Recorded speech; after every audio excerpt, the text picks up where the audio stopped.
Hello everyone, स्वागत है आज की special live Google Meet class में। मैं देख सकती हूँ कि काफ़ी स्टूडेंट्स हमारे साथ जुड़ चुके हैं। हाई नंबर्स तो काफी तेजी से बढ़ रहे हैं क्लास में। हाँ, बिल्कुल। तो आज का हमारा जो डीप डाइव मिशन है ना, वो एकदम क्लियर है। हम बेसिकली गवर्नमेंट एग्जाम्स के लिए आने वाले 20 सबसे ज़रूरी ए अल्फ़ाबेट वाले वर्ड्स कवर करने वाले हैं। सही कहा। और सबसे जरूरी बात ये कोई आम बोरिंग रोबोटिक लेक्चर नहीं होने वाला है। कि बस वर्ड पढ़ा और आगे बढ़ गए। हाँ, मुझे खुद भी वो रोट लर्निंग पसंद नहीं है। हम एकदम सिक्वेंशली जाएंगे, लाइन 1 से लेके लाइन 20 तक। हर वर्ड का एक इंग्लिश ट्रिक बनाएंगे ताकि वो एग्जाम हॉल के उस हाई प्रेशर माहौल में दिमाग में ऑटोमेटिकली क्लिक करे। एग्जैक्टली क्योंकि ह्यूमन ब्रेन वर्ड्स और लेटर्स को भूलने के लिए ही बना है। पर जब हम उसमें एक अजीब सी कहानी या मेमोरी पैक डाल देते हैं ना, तो वो हमेशा के लिए लॉन्ग टर्म मेमोरी में लॉक हो जाता है। तो बिना टाइम वेस्ट किए हम सीधा शुरू करते हैं। सभी लोग अपनी स्क्रीन पर देखें लाइन नंबर 1। पहला वर्ड फ्लैश हो रहा है अबेट, ABATE, राइट। जिसका हिंदी अर्थ बताया गया है कम होना या घटना। इंग्लिश में टू बिकम लेस इंटेंस और वाइड स्प्रेड।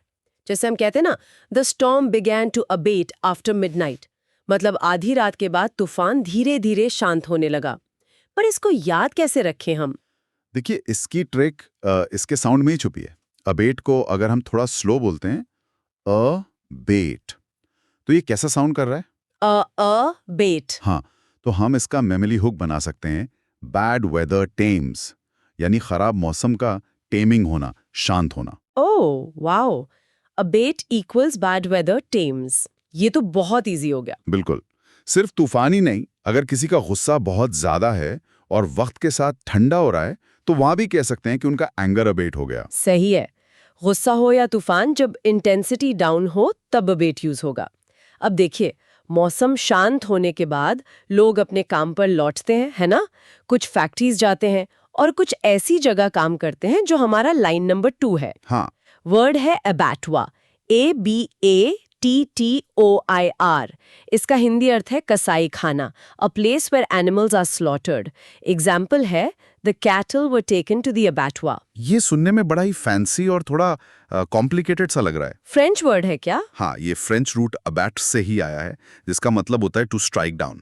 पर देखो, एग्जाम में ना रूट से ज्यादा साउंड बेस्ड ट्रिक काम आती है। अच्छा, तो इसकी ट्रिक क्या होगी? अगर हम अबैटोवार को ध्यान से सुने तो इसमें बुचर वाला एक हिडन साउंड फील होता है। अबैटोवार, बुचर प्लेस, दिमाग में बुचर प्लेस की एक इमेज बनानी चाहिए। एग्जाम में खासकर रीडिंग कॉम्प्रिहेंशन में ये वर्ड बहुत आता है। Butcher place sounds like abattoir. Got it. अब एक तरफ ये जगह है जहां वायलेंस है, और ठीक इसके विपरीत हमारी लाइन नंबर 3 पर जो वर्ड है वो पूरी तरह शांति से जुड़ा है। एकदम अलग वाइब है इसकी। हाँ, नंबर 3 है एबिट, ABBOT। इसका मतलब है मठ का प्रमुख, यानी head of a monastery. The abbot guided the monks. यहाँ मेरे दिमाग में ट्रिक बनाने के लिए कोई डायरेक्ट रेफरेंस क्लिक नहीं कर रहा। इसे एक लीडर के रूप में फ्रेम करना सबसे आसान है। एबिट नाम पूरी दुनिया में काफी कॉमन है। जैसे वो ऑस्ट्रेलिया के प्राइम मिनिस्टर थे, टोनी एबिट। अरे बिल्कुल परफेक्ट एग्जाम्पल। या फिर मेडिकल फील्ड में देखिए, एबिट हेल्थ केयर कंपनी है। ये सब अपनी अपनी फील्ड में लीडिंग पोजीशंस पर हैं। तो ट्रिक ये बनती है कि एबिट इक्वल्स लीडर। ओह अच्छा, तो जब मंक्स या बौद्ध भिक्षुओं के लीडर की बात हो तो एबिट। क्लियर हो गया। अब आते हैं लाइन नंबर 4 पर, एब्रीविएशन, ABBRAVITION। ये शायद इस पूरी लिस्ट का सबसे लंबा वर्ड है। वही तो। और मजे की बात यह है कि इसका अर्थ है संक्षेप, यानी छोटा करना, shortened form of a word. जैसे डॉक्टर को डॉक लिखते हैं।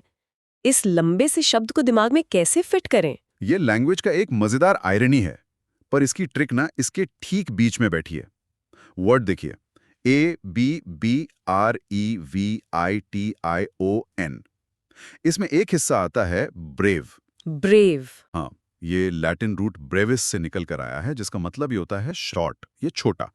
इसी से इंग्लिश का वर्ड बनता है ब्रीफ। तो जहां भी ब्रीफ करने की बात होगी वहां एब्रीविएशन आएगा। ट्रिक बनी, ब्रीफ इक्वल्स एब्रीविएशन। क्या बात है, ब्रीफ एंड एब्रीविएशन दोनों एक साथ क्लियर हो गए। अब चलते हैं नंबर 5 पर। वर्ड है एब्डिकेट, ABDICATE। हिंदी अर्थ है त्याग देना। गद्दी या सत्ता छोड़ना basically. Exactly. To give up a throne or power. The king abdicated the throne. अब यहाँ मैं एक चीज़ पॉइंट आउट करना चाहती हूँ क्लास के लिए। पहले इसकी ट्रिक समझाइए, फिर मेरा एक डाउट है। जरूर। देखो, इस वर्ड को दो हिस्सों में तोड़ देते हैं, अब और डिकेट। डिकेट को अगर हम थोड़ा देसी तरीके से बोलें तो ये डिक्कट जैसा लगता है। डिक्कट। हाँ, तो ट्रिक बनी कट फ्रॉम थ्रोन। जब कोई लीडर या राजा अपनी मर्जी से अपनी सत्ता से खुद को कट ऑफ कर ले तो उसने एब्डिकेट कर दिया। कट फ्रॉम थ्रोन, ये विजुअल बहुत स्ट्रांग है। पर अब आती है कंफ्यूजन वाली बात। सभी स्टूडेंट्स ध्यान दें। हमने नंबर 1 पर अबेट पढ़ा था, कम होना, और अब नंबर 5 पर एब्डिकेट, जिसका मतलब है छोड़ देना। एग्जाम प्रेशर में अगर दोनों ए वर्ड्स एक साथ आ गए ऑप्शंस में तो बच्चे कंफ्यूज हो सकते हैं। इन्हें अलग कैसे रखें? ये एक बहुत ही सॉलिड ऑब्जर्वेशन है और यही वो जगह है जहां मोस्टली लोग गलती करते हैं। इन दोनों का कॉन्टेक्स्ट जमीन आसमान का फर्क रखता है। कैसे? देखो, अबेट का रिलेशन हमेशा इंटेंसिटी या तीव्रता से होता है। ये नेचुरल फोर्सेस जैसे तूफान या ह्यूमन इमोशन जैसे गुस्सा, इनके लिए यूज होता है। लेकिन एब्डिकेट का रिलेशन हमेशा पावर, अथॉरिटी या गवर्नेंस से होता है। अच्छा। एक तूफान कभी एब्डिकेट नहीं कर सकता क्योंकि उसके पास कोई ऑफिशियल पोस्ट नहीं है। और एक राजा गुस्से में अबेट नहीं होता, उसका गुस्सा अबेट होता है। गद्दी वो एब्डिकेट करता है। सही बात है, सही बात है। Abdicate for intensity, abdicate for authority. सभी क्लास वाले लोग इसे ध्यान से नोट कर लें। ठीक है, तो अब हमने पहले 5 वर्ड्स कॉन्कर कर लिए हैं। Let's smoothly slide into part 2, line 6 से 10। नंबर 6 पर जो वर्ड है वो तो पहले वाले का ही जुड़वा भाई लग रहा है, एब्डिकेशन। सही पकड़ा, बिल्कुल। ये वर्ड एब्डिकेट का ही नाउन फॉर्म है। Noun form? हाँ। ग्रामर सीखते वक्त ना वर्ड क्लास समझना बहुत जरूरी होता है। एब्डिकेट एक वर्ब है, क्रिया है, गद्दी छोड़ने का एक्शन, और एब्डिकेशन नाउन है, उस प्रक्रिया का नाम। His abdication shocked everyone. याद रखने की ट्रिक वही सेम रहेगी, cut from throne. Got it. अब चलिए नंबर 7 की तरफ बढ़ते हैं। ये वर्ड है एबेरेशन, ABERRATION। इसका मतलब है विचलन या असामान्यता, a departure from what is normal. इसका कोई एग्जाम्पल? जैसे अगर कोई बहुत स्ट्रिक्ट टीचर अचानक से क्लास में आकर बच्चों को फ्री पीरियड दे दे और उनके साथ क्रिकेट खेलने लगे, तो हम कहेंगे this behaviour is an aberration. ये तो सच में एक एबरेशन होगा। पर इस लंबी स्पेलिंग वाली ट्रिक क्या है? स्पेलिंग में ही इसका राज है। शुरुआत में आता है ABERR। ये जो ERR है ना, ये एरर को दर्शाता है। ट्रिक बनाइए, error in normal life equals aberration. जब एक नॉर्मल चलते हुए सिस्टम में एक अजीब सी एरर आ जाए तो वो एबरेशन कहलाता है। Error in normal life, brilliant. अब नंबर 8 पर आते हैं, अब्लूशन, ABLUTION। हिंदी अर्थ स्नान, washing oneself. Morning ablution keeps you fresh. इस वर्ड ने तो मेरी थोड़ी हंसी छुटवा दी क्योंकि ट्रिक मुझे पहले ही दिख रही है स्क्रीन पर। और यही मेमोरी का सीक्रेट है यार। साइकोलॉजी में इसे वॉन रेस्टॉफ इफेक्ट कहते हैं। जो चीज अजीब होती है ना, दिमाग उसे तुरंत पकड़ लेता है। अब्लूशन पढ़ते ही पहली आवाज आती है lotion. Lotion before bath. Exactly. नहाने से पहले लोशन। अब नेचुरली कोई नहाने से पहले लोशन नहीं लगाता। ये एक absurd आइडिया है और इसका यही अजीबपन इस ट्रिक को मेमोरेबल बनाता है। वैसे स्ट्रिक्टली बोलूं तो रिलीजियस रिचुअल से पहले खुद को पवित्र करने के लिए हाथ पैर धोने को भी अब्लूशन कहते हैं। तो क्या हम इन दोनों को जोड़कर ये कह सकते हैं क्लास में कि अगर सुबह उठकर रोज अब्लूशन यानी स्नान ना किया जाए तो ऐसी बदबू आएगी जो आसपास के लोगों के लिए एक भयंकर एबरेशन बन जाएगी? ये एनालॉजी एकदम परफेक्ट है। इसने ना सिर्फ 2 शब्दों को एक कहानी में पिरो दिया, बल्कि उनका प्रैक्टिकल यूज केस भी दिखा दिया। यही तो इस लाइव क्लास का पूरा मकसद है ना। चलिए नंबर 9 पर आते हैं। वर्ड है एब्नेगेट, ABNEGATE। मतलब त्यागना, खासकर अपनी खुद की सुख सुविधाओं को। He abnegated luxury to live a simple life। इसमें मुझे बीच में साफ साफ निगेट दिख रहा है। यही ट्रिक है क्या? बिल्कुल ठीक पकड़ा आपने। निगेट का मतलब होता है मना करना, नकारना, डिनाई करना। जब कोई इंसान अपने डिजायर्स को, लग्जरीज को निगेट कर देता है तो उस एक्शन को एब्निगेट कहते हैं। हाँ, जैसे हमने लाइन 3 पर एबिट पढ़ा था ना। अरे हाँ, मॉन्क्स के लीडर वो सभी वर्ल्डली लग्जरीज को एब्निगेट कर देते हैं। Look at that connection. Abbot abnegates luxury. अब आते हैं पार्ट 2 के आखिरी वर्ड पर, नंबर 10, अबॉलिश, ABOLISH, समाप्त करना, किसी प्रथा या सिस्टम का अंत करना। Slavery was abolished. इसको याद रखना इजी है। एबॉलिश के एंड में साउंड आता है बॉलिश। इसको राइम कीजिए फिनिश के साथ। बॉलिश इक्वल्स फिनिश।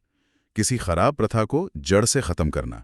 सती प्रथा को अबॉलिश किया गया था हमारी हिस्ट्री में। बॉलिश इक्वल्स फिनिश, ठीक है। पर अब ना मेरे दिमाग में एक बहुत ही ज़रूरी सवाल उठ रहा है। हम पार्ट 3 शुरू करने वाले हैं, लाइन 11 से 15 तक, और मैं देख रही हूँ नंबर 15 पर एक वर्ड है एब्रोगेट। इसका मतलब भी निरस्त करना या समाप्त करना है। हाँ, सही देख रही हैं आप। तो एक स्टूडेंट के नज़रिए से देखें तो अबॉलिश और एब्रोगेट दोनों का काम तो बेसिकली फिनिश करना ही है। तो इनके बीच का डिफरेंस कैसे क्लियर होगा? ये बहुत वैलिड क्वेश्चन है और इसमें छोटी पर महत्वपूर्ण लाइन है। अबॉलिश सोसाइटी की प्रथाओं, कस्टम्स या इंस्टीट्यूशंस के लिए होता है। जो चीज़ें कल्चर बन चुकी हैं, उनको अबॉलिश किया जाता है। और एब्रोगेट? एब्रोगेट स्ट्रिक्टली लीगल और कॉन्स्टिट्यूशनल वर्ड है। ये किसी सरकारी कानून या ट्रीटी के लिए यूज होता है। जैसे आर्टिकल 370 को एब्रोगेट किया गया था। अबॉलिश ग्राउंड लेवल पर होता है, एब्रोगेट रूल बुक पर। Oh, society practices get abolished, legal rules get abrogated. ये fill in the blanks वाले questions में पक्का गेम चेंजर साबित होगा। ठीक है, वापस अपने क्रम पर आते हैं। लाइन नंबर 11 और 12 पर, ये दोनों तो एक साथ ही हैं। हाँ, क्योंकि ये एक ही रूट से हैं। नंबर 11 है ओरिजिनल यानी मूल निवासी, और 12 है अबॉरिजिनीज यानी आदिवासी।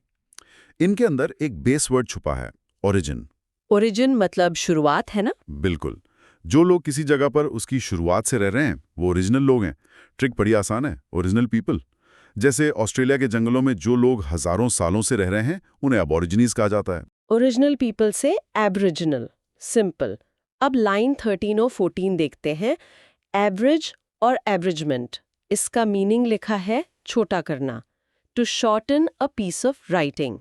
जैसे किसी बड़ी नॉवल को छोटा कर देना, बिना स्टोरी चेंज किए। इसकी विजुअलाइजेशन क्या हो सकती है? इमेजिन कीजिए, 2 बड़ी पहाड़ियां हैं, बीच में घाटी है। पूरा घूम के जाएंगे तो बहुत लंबा रास्ता होगा, पर अगर हम इन दोनों के बीच एक ब्रिज बना दें, पुल बना दें, तो रास्ता क्या होगा? रास्ता छोटा हो जाएगा। एग्जैक्टली। तो एब्रिज का मतलब ही है एक ब्रिज लगाकर रास्ते को या किसी लंबी कहानी को छोटा कर देना। एब्रिज वर्ब है, एक्शन है, और उस छोटी की हुई बुक को एब्रिजमेंट कहते हैं, जो कि नाउन है। Average cuts the journey short. ये विजुअल बहुत सही काम करेगा। और 15 नंबर वर्ड एब्रोगेट हम पहले ही डिटेल में डिस्कस कर चुके हैं। ब्रोक अ गेट या ब्रोक अ रूल। हाँ, लीगल रूल को खत्म करना। पार्ट 4 शुरू हो रहा है। वर्ड है अब्सकॉन्ड, ABSCOND। इसका अर्थ है फरार होना या चुपचाप भाग जाना। The thief absconded with the money। देखो, इस शब्द के प्रोनाउंसिएशन में ही इसकी सबसे बड़ी हिंट है। अब्सकॉन्ड बोलते वक्त आवाज आती है एब्सेंट एंड गॉन। जो इंसान क्राइम करके अचानक एब्सेंट हो जाए और हमेशा के लिए गॉन हो जाए, पुलिस उसे अब्सकॉन्डर कहती है। एब्सेंट एंड गॉन, जैसे विजय माल्या या नीरव मोदी। Absconding businessman. सही एग्जाम्पल है। चोरी की, पैसा लिया, एब्सेंट हुए और गॉन। हाँ, क्राइम वाले कॉन्टेक्स्ट में फिट बैठता है। और मजेदार बात यह है कि अगला वर्ड इस क्राइम वाले कॉन्टेक्स्ट को एक अलग ही दिशा में ले जाता है। लाइन नंबर 17 है एब्सोल्यूशन, ABSOLUTION। हिंदी अर्थ क्षमा या पाप मुक्ति। He sought absolution for his past mistakes. इसे कैसे तोड़ते हैं हम? वर्ड के ठीक आखिरी हिस्से को देखिए। इसमें साफ तौर पर सोल्यूशन लिखा हुआ है। जब किसी इंसान को अपने बुरे कामों या पास्ट की गलतियों से एक परमानेंट सोल्यूशन मिल जाता है, जब कोई अथॉरिटी उसे माफ कर देती है, तो उसे एब्सोल्यूशन कहते हैं। ट्रिक बनी solution from sin. Solution from sin is absolution. तो अगर हमारा वो एब्सकॉन्डिंग थीफ भगवान के पास जाकर माफी मांग ले, तो उसे एब्सोल्यूशन मिल जाएगा। एक स्टोरी सी बन रही है यहाँ। बिल्कुल, वोकैबुलरी सीखने का यही फन तरीका है। आगे बढ़ते हैं लाइन नंबर 18 पर। एब्सर्ड, ABSURD, निरर्थक या बेतुका। His excuse for being late was completely absurd. जब कोई इंसान ऐसी बात कहे जिसका सर पैर ना हो, जो लॉजिक के पूरी तरह खिलाफ हो, वहां एब्सर्ड यूज होता है। ट्रिक कोई कॉम्प्लेक्स नहीं है, क्योंकि एब्सर्ड अब डेली बोलचाल का हिस्सा है। एब्सर्डिटी मतलब लॉजिकलेस। जैसे बिना टेलीस्कोप दिन के उजाले में तारे देखना एक एब्सर्ड क्लेम है। हाँ, एकदम बेतुका। सही है। अब आते हैं लाइन नंबर 19 पर। एक्सेलरेट, ACCELERATE, गति बढ़ाना। The car accelerated quickly. इसकी ट्रिक तो वही गाड़ी वाली होगी। जी हाँ, बाइक या गाड़ी का एक्सेलरेटर, जो यंत्र स्पीड बढ़ाता है। पर एग्जाम पॉइंट ऑफ व्यू से इसका एक और यूजेस जरूरी है। यह सिर्फ फिजिकल स्पीड के लिए नहीं होता। अच्छा, जैसे? फिगरेटिवली, हाँ। जैसे government policies accelerate the economic growth, या कंपनी एक्सेलरेट्स द प्रोजेक्ट। गति बढ़ाना किसी भी प्रोसेस की, गॉट इट। किसी भी चीज की रफ्तार बढ़ाना। और अब क्लास का आखिरी word, line number 20, accolade, ACCOLADE, सम्मान या पुरस्कार। The scientist received many accolades. इसे हमेशा के लिए कैसे लॉक करें? इसके लास्ट पार्ट को पकड़िए, लेड। इसे राइम कीजिए इंग्लिश वर्ड लेड के साथ, LAID। ट्रिक बनी award laid on you. Award laid on you? हाँ, जब किसी ने इतना शानदार काम किया हो कि उस पे अवार्ड्स और सम्मानों की बरसात कर दी जाए। जिंदगी में लगातार मेहनत से ही एक्कोलेड्स मिलते हैं। Award laid on you, beautiful यार। वैसे यहाँ एक चीज मेरे दिमाग में आई है अभी इन वर्ड्स को डिस्कस करते हुए। मुझे ना नंबर 17 एब्सोल्यूशन और नंबर 20 एक्कोलेड के बीच एक डीप फिलोसॉफिकल कनेक्शन दिख रहा है। ओह, ये काफी इंटरेस्टिंग लग रहा है। कैसा कनेक्शन? देखिए, दोनों ही वर्ड्स, एब्सोल्यूशन यानी पाप मुक्ति और एक्कोलेड यानी सम्मान, इंसान को एक बहुत गहरी शांति या खुशी देते हैं। पर दोनों के तरीके एकदम उल्टे हैं। कैसे? थोड़ा समझाइए क्लास के लिए। एब्सोल्यूशन तब मिलता है जब कोई नेगेटिव चीज जैसे गिल्ट या सजा हटाई जाती है। ये सब्ट्रैक्टिव हैप्पीनेस है, कुछ बुरा हटने की शांति। राइट। जबकि एक्कोलेड तब मिलता है जब कोई पॉजिटिव चीज जैसे सक्सेस ऐड होती है। एक पास्ट के बोझ से आजादी दे रहा है और दूसरा फ्यूचर की सक्सेस को सेलिब्रेट कर रहा है। क्या बात है। ये बहुत ही प्रोफाउंड एनालिसिस है। जब क्लास में मौजूद लोग वर्ड्स को इस लेवल पर समझेंगे ना, तब डिक्शनरी एक मैकेनिकल लिस्ट नहीं लगती, ह्यूमन साइकोलॉजी बन जाती है। Removing the negative versus adding the positive. यही वजह है कि आज की क्लास का जो मोटिवेशन कोट था, better words, better understanding, better performance, better future, ये सिर्फ एग्जाम पास करने के लिए नहीं है। बिल्कुल। नए वर्ड सीखने से एक्सप्रेशन शार्प होते हैं और रियल लाइफ कम्युनिकेशन इंप्रूव होती है। सही कहा। तो चलिए इसी के साथ हमारी इस इन डेप्थ क्लास को यहाँ समाप्त करते हैं। अबाइड के शांत होने से लेकर एब्रिज के छोटा होने और एक्कोलेड के सम्मान तक हमने बहुत से मजेदार हुक्स बनाए। नहाने से पहले लोशन वाली बात तो शायद कोई भूल ही नहीं पाएगा। नहीं, अब तो अब्ल्यूशन हमेशा याद रहेगा सबको। हाँ, तो क्लास को एंड करने से पहले मैं सभी स्टूडेंट्स के लिए एक सोचने वाला सवाल छोड़कर जाना चाहती हूँ। आज सेशन के बाद जब आप लोग अकेले बैठेंगे तो खुद से पूछिएगा कि अगर लाइफ की किसी पुरानी वक्त बर्बाद करने वाली आदत को पूरी तरह एबॉलिश करना हो या एग्जाम्स में शानदार रिजल्ट लाकर सोसाइटी से एक्कॉलेड पाना हो, तो इन 20 शब्दों में से कौन सा वर्ड आपकी आज की मेंटल स्टेट को सबसे बेस्ट डिस्क्राइब करता है? बहुत खूबसूरत सवाल है। क्या आप लोगों का ध्यान पास्ट मिस्टेक से एब्सोल्यूशन पाने पर है या प्रेपरेशन को और ज्यादा एक्सेलरेट करने पर? इस पर विचार जरूर कीजिए। इन शब्दों को अपनी डेली लाइफ का हिस्सा बनाइए। तब तक के लिए सीखते रहिए और अपनी रफ्तार को एक्सेलरेट करते रहिए। एग्जाम्स के लिए बहुत सारी शुभकामनाएं।